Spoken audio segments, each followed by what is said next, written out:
یرمیہ 30واں باب۔ وہ کلام جو خداوند کی طرف سے یرمیہ پر نازل ہوا۔ خداوند اسرائیل کا خدا یوں فرماتا ہے کہ یہ سب باتیں جو میں نے تجھ سے کہیں کتاب میں لکھ، کیونکہ دیکھ وہ دن آتے ہیں، خداوند فرماتا ہے کہ میں اپنی قوم اسرائیل اور یہودا کی اسیری کو موقوف کراؤں گا۔ خداوند فرماتا ہے اور میں ان کو اس ملک میں واپس لاؤں گا جو میں نے ان کے باپ دادا کو دیا، اور وہ اس کے مالک ہوں گے۔ اور وہ باتیں جو خداوند نے اسرائیل اور یہودا کی بابت فرمائی یہ ہیں کہ خداوند یوں فرماتا ہے کہ ہم نے ہڑبڑی کی آواز سنی، خوف ہے اور سلامتی نہیں۔ اب پوچھو اور دیکھو، کیا کبھی کسی مرد کو درد ذہ لگا؟ کیا سبب ہے کہ میں ہر ایک مرد کو زچہ کی مانند اور اپنے ہاتھ کمر پر رکھے دیکھتا ہوں، اور سب کے چہرے زرد ہو گئے ہیں؟ افسوس، وہ دن بڑا ہے، اس کی مثال نہیں۔ وہ یعقوب کی مصیبت کا وقت ہے، پر وہ اس سے رہائی پائے گا۔ اور اس روز یوں ہوگا، رب الفاظ فرماتا ہے کہ میں اس کا جوا تیری گردن پر سے توڑوں گا اور تیرے بندھنوں کو کھول ڈالوں گا، اور بیگانے پھر تجھ سے خدمت نہ کرائیں گے، پر وہ خداوند اپنے خدا کی اور اپنے بادشاہ داؤد کی، جسے میں ان کے لیے برپا کروں گا، خدمت کریں گے۔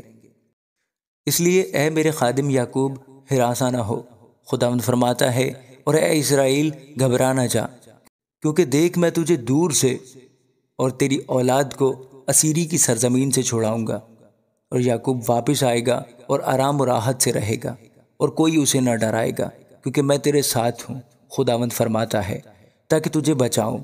اگرچہ میں سب قوموں کو جن میں نے تجھے تتر بتر کیا تمام کر ڈالوں گا، تو بھی تجھے تمام نہ کروں گا، بلکہ تجھے مناسب تنبیہ کروں گا اور ہرگز بے سزا نہ چھوڑوں گا۔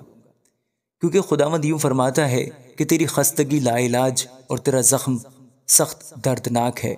تیرا حمایتی کوئی نہیں جو تیری مرہم پٹی کرے، تیرے پاس کوئی شفا بخش دوا نہیں۔ تیرے سب چاہنے والے تجھے بھول گئے، وہ تیرے طالب نہیں ہیں۔ فی الحقیقت میں نے تجھے دشمن کی مانند گھائل کیا اور سنگ دل کی طرح تعذیب کی، اس لیے کہ تیری بد کرداری بڑھ گئی اور تیرے گناہ زیادہ ہو گئے۔ تو اپنی خستگی کے سبب سے کیوں چلاتی ہے؟ تیرا درد لا علاج ہے، اس لیے کہ تیری بد کرداری نہایت بڑھ گئی اور تیرے گناہ زیادہ ہو گئے۔ میں نے تجھ سے ایسا کیا تو بھی وہ سب جو تجھے نگلتے ہیں نگلے جائیں گے، اور تیرے سب دشمن اسیری میں جائیں گے، اور جو تجھے غارت کرتے ہیں خود غارت ہوں گے، اور میں ان سب کو جو تجھے لوٹتے ہیں لٹا دوں گا، کیونکہ میں پھر تجھے تندرستی اور تیرے زخموں سے شفا بخشوں گا۔ خداوند فرماتا ہے کیونکہ انہوں نے تیرا نام مردودہ رکھا کہ یہ سیون ہے جسے کوئی نہیں پوچھتا۔ خداوند یوں فرماتا ہے کہ دیکھ، میں یعقوب کے خیموں کی اسیری کو موقوف کراؤں گا اور اس کے مسکنوں پر رحمت کروں گا، اور شہر اپنے ہی پہاڑ پر بنایا جائے گا، اور قصر اپنے ہی مقام پر آباد ہو جائے گا، اور ان میں سے شکر گزاری اور خوشی کرنے والوں کی آواز آئے گی، اور میں ان کو افزائش بخشوں گا اور وہ تھوڑے نہ ہوں گے۔ میں ان کو شوکت بخشوں گا اور وہ حقیر نہ ہوں گے، اور ان کی اولاد ایسی ہوگی جیسی پہلے تھی، اور ان کی جماعت میرے حضور میں قائم ہوگی، اور میں ان سب کو جو ان پر ظلم کریں سزا دوں گا، اور ان کا حاکم انہی میں سے ہوگا، اور ان کا فرمان روا انہی کے درمیان سے پیدا ہوگا، اور میں اسے قربت بخشوں گا اور وہ میرے نزدیک آئے گا۔ کیونکہ کون ہے جس نے یہ جرت کی ہو کہ میرے پاس آئے؟ خداوند فرماتا ہے، اور تم میرے لوگ ہوگے اور میں تمہارا خدا ہوں گا۔